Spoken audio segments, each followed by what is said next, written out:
নমস্কার, স্বাগতাস kitchen Facebook এবং YouTube চ্যানেলে তোমাদের আরও একবার স্বাগত জানাই। আজকে আমি বানাচ্ছি ছানার লুচি, যেটা খেতে একদমই ভিন্ন স্বাদের, খুব ভালো লাগবে তোমরা যদি একবার বাড়িতে বানিয়ে দেখো। এই লুচিটা তোমরা যে কোনো উপোস করলে বা কেউ বাড়িতে গেস্ট আসলে খুব কম সময়ে তাড়াতাড়ি করে বানিয়ে দিতে পারবে, বা রবিবারের জলখাবারে। তাহলে চলো আমরা ঝটপট ভিডিওটা শুরু করি। সবার প্রথমে দেখো আমি এখানে 200 গ্রাম ছানা নিয়েছি, যাতে স্বাদ মতো 1/3 টিস্পুন মতো লবণ দিয়ে দিলাম, হাফ টিস্পুন চিনি। একটু আমি মিষ্টি মিষ্টি বানাচ্ছি তাই চিনির পরিমাণটা বেশি দিয়েছি, তোমরা চাইলে মিষ্টিটা কম দিতে পারো। সামান্য একটু গোলমরিচের গুঁড়ো আর 1 টিস্পুন ঘি দিয়ে দিলাম।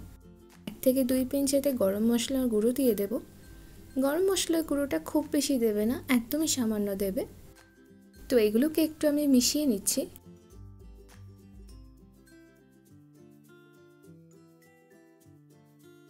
1/4 টিস্পুন মতো আদা বাটা দিয়ে দিলাম। আমি যেহেতু এটা নিরামিষ করছি তাই আদা বাটা দিয়েছি, তোমরা পেঁয়াজ আদা রসুন দিয়েও বানাতেই পারো, ধনেপাতা কুচি দিয়ে। আমি একদম হালকা যে মাইল্ড একদম যে টেস্টটা হয় না সেটা বানাচ্ছি, তোমরা চাইলে একটু বেশি করে ঝাল মশলা দিয়েও বানাতেই পারো। তো ভালো করে ছানাটা আমাদের মেখে নিতে হবে আর কিছুক্ষণ রেখে দিতে হবে, যাতে চিনির যে দানাগুলো আছে ওগুলো মেল্ট হয়ে যাবে। তারপর আমাদের ছানার যে পুরটা একদম তৈরি হয়ে যাবে। 2 কাপ আমি ময়দা নিয়েছি, যাতে স্বাদ মতো 1 টিস্পুন লবণ দিয়ে দিলাম, আর 1 টিস্পুন দিয়েছি ঘি। এছাড়া একটু সাদা তেলও দিয়ে দেবো আমি, 2 থেকে 3 চামচ মতো। তোমরা চাইলে যে কোনো একটা জিনিস দিয়েও করতেই পারো, মানে শুধু সাদা তেল নয়তো শুধু ঘি দিয়ে।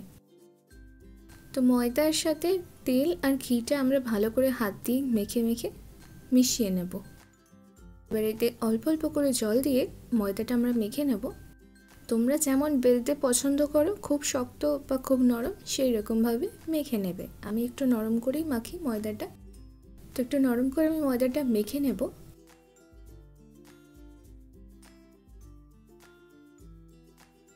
ময়দাটা আমার মাখা হয়ে গেছে, এবার এটাকে 8 থেকে 10 মিনিট রেখে দেব।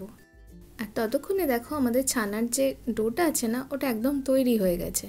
যদি তোমাদের এইরকম শুকনো না হয় ছানাটা, তাহলে তোমরা 1 চামচ মতো ময়দা এর মধ্যে দিতে পারো, নাহলে ছানাটা খুব বেশি নরম হয়ে গেলে ফেটে যেতে পারে।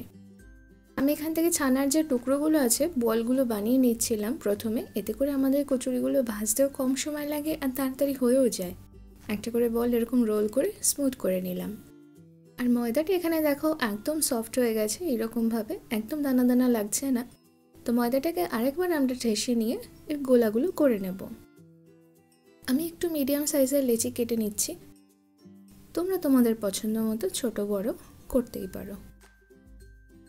যে লেচিটা আছে না, ওটাকে আমাদের হাতে রোল করে নিতে হবে এইভাবে, একটু স্মুথ করে চ্যাপটা করে নেব।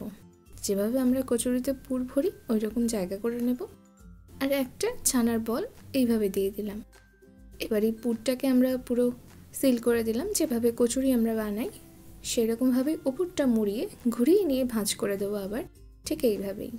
খুবই সহজ বানানো আর খেতেও খুবই ভালো হয়েছিল, তোমরা অবশ্যই একবার বাড়িতে বানিয়ে দেখো। তো একই রকমভাবে ময়দার যে লেচিটা আছে ওটা স্মুথ করে চ্যাপটা করে নেব আর কচুরিটা ভরে নেব, যেভাবে আমরা অন্যান্য কচুরি পুর ভরি।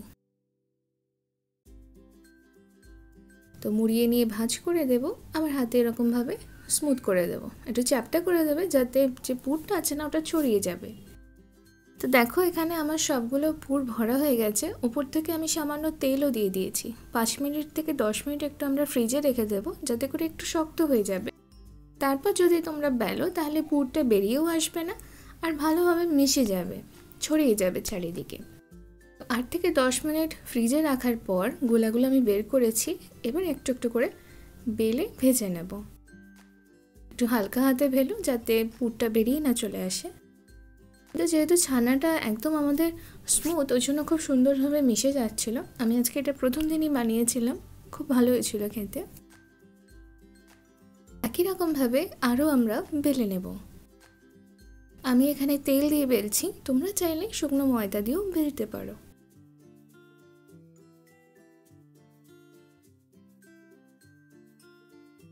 এবার ছানার লুচি বা কচুরিগুলো আমরা ভেজে ফেলবো।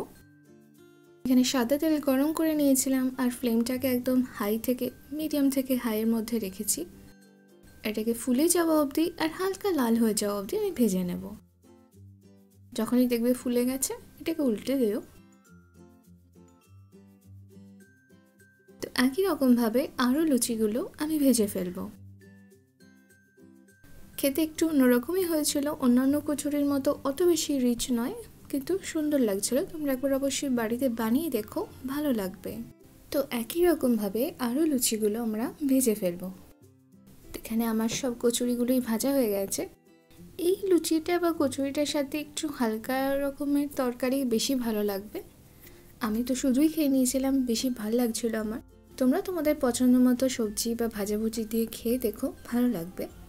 তাহলে ভিডিওটা যদি তোমাদের ভালো লাগে তাহলে অবশ্যই লাইক কমেন্ট শেয়ার করে দিও। বাড়িতে অবশ্যই বানিয়ে আমাকে কমেন্ট করে জানিও কেমন লাগলো। যারা ইউটিউব চ্যানেলে দেখছো চ্যানেলটাকে অবশ্যই সাবস্ক্রাইব করে দিও আর পেজটাকে অবশ্যই ফলো করে দিও। ধন্যবাদ।